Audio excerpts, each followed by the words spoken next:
Western Front, winter 1944. The ground is frozen hard, iron grey beneath a low sky.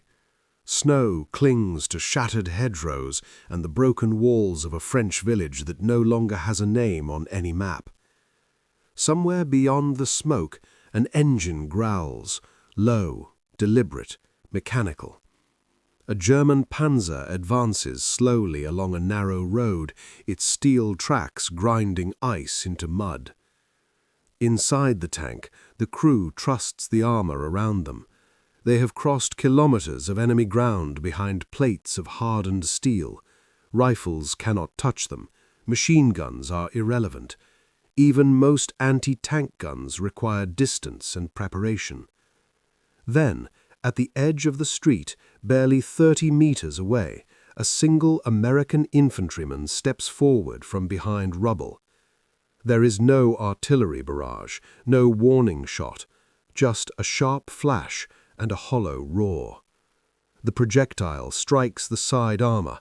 For a fraction of a second, nothing happens. Then the metal erupts from within, spalling fragments, heat, smoke flooding the fighting compartment. The tank does not explode outward, it collapses inward. Inside, the crew realizes something impossible has occurred. A man on foot has stopped a tank. This moment, brief, violent, and deeply unsettling, was becoming increasingly common by the final year of the war, and it marked a turning point in armored warfare that German tank crews had not anticipated when the conflict began. German armored dominance and the problem facing Allied infantry. When the Second World War began in September 1939, German armored doctrine stood at the center of a new way of fighting. Blitzkrieg, lightning war, combined speed, coordination, and concentrated armored force to overwhelm opponents before they could organize a defense. Tanks were no longer slow-moving support weapons, they were the spearhead. During the invasions of Poland and France, German panzer divisions demonstrated this doctrine with devastating effectiveness. Panzer IIs and IIIs, supported by motorized infantry and close air support, punched through defensive lines, bypassed strongpoints, and collapsed entire fronts in days. For the soldiers facing them, the psychological impact was as decisive as the physical one. Tanks seemed unstoppable. By 1941, German armor had grown heavier and more lethal. The Panzer IV, initially designed as an infantry support tank, evolved into a versatile main battle platform. Its long-barreled 75mm gun gave it the ability to engage both armor and fortifications. On the Eastern Front, where distances were vast and engagements brutal, the Germans encountered Soviet tanks that forced further adaptation, most notably the T-31 and KV-1. The German response was technological escalation. The Panther entered service in 1943, combining sloped armor with high-velocity firepower.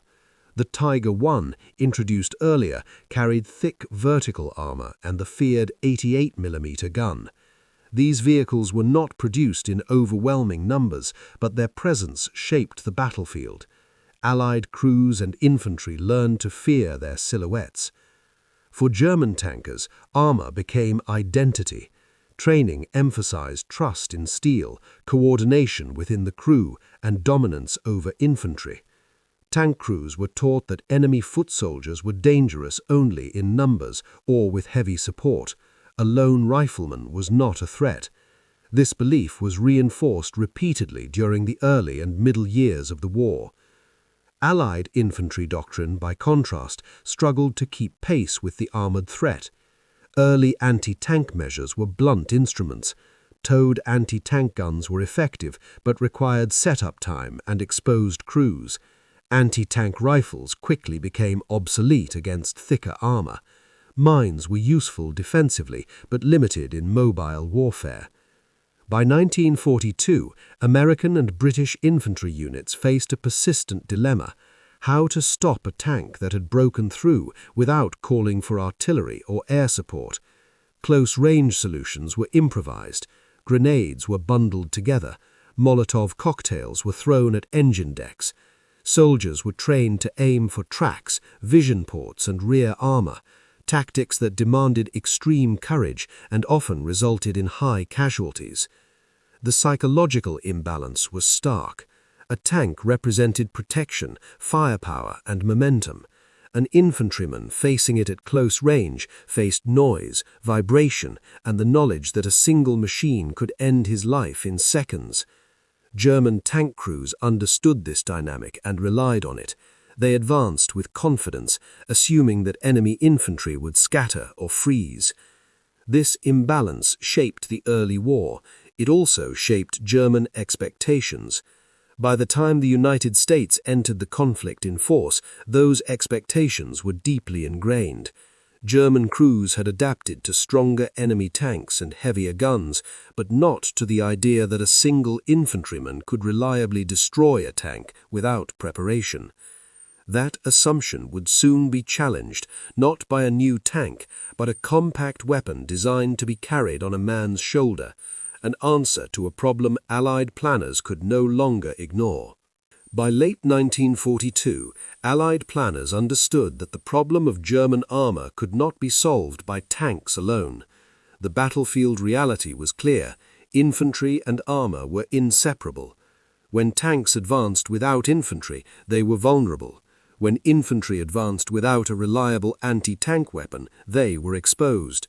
What was missing was a portable solution, something light enough for a single soldier to carry, yet powerful enough to defeat modern armor. The concept itself was not entirely new. Experiments with shaped charges had already begun before the war. Engineers had discovered that an explosive charge, when shaped correctly, could focus its energy into a narrow jet capable of penetrating steel far thicker than the explosive itself. This principle, later known as the Monroe effect, offered a way around the escalating armor race. The Germans had already fielded such weapons.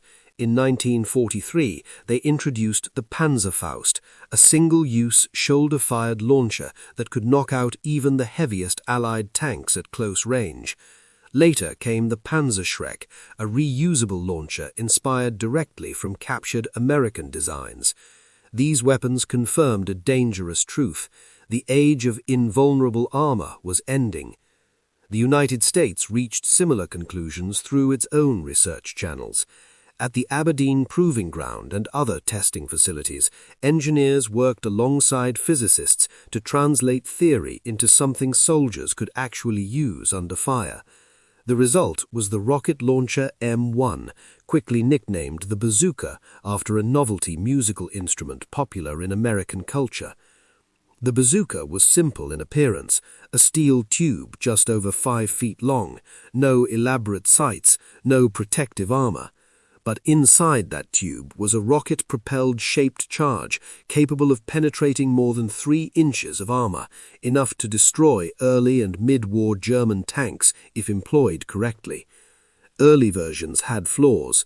Electrical ignition systems were unreliable in wet conditions. Rockets misfired.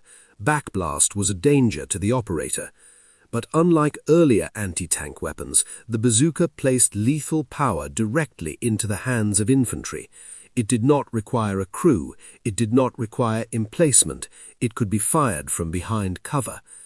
Training emphasized ambush.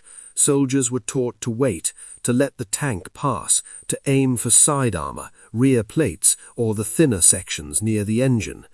At ranges under 100 meters, sometimes far closer, the bazooka could turn a tank into a burning wreck within seconds.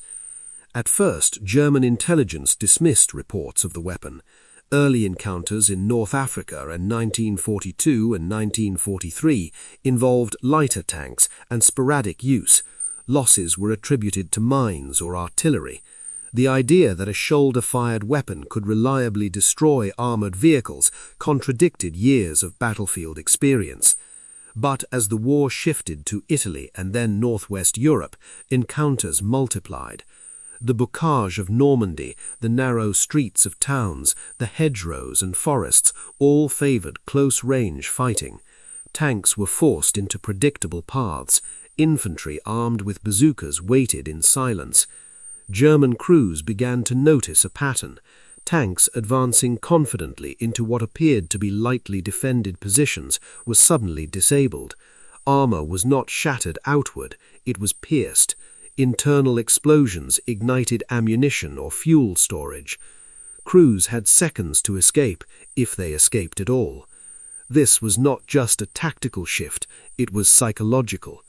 The bazooka undermined a core assumption of German armored warfare, that infantry without heavy support posed only limited threat. Now any shadowed hedgerow, any ruined building, any narrow road could conceal a weapon capable of killing a tank instantly. By 1944, this reality became impossible to ignore. German tanks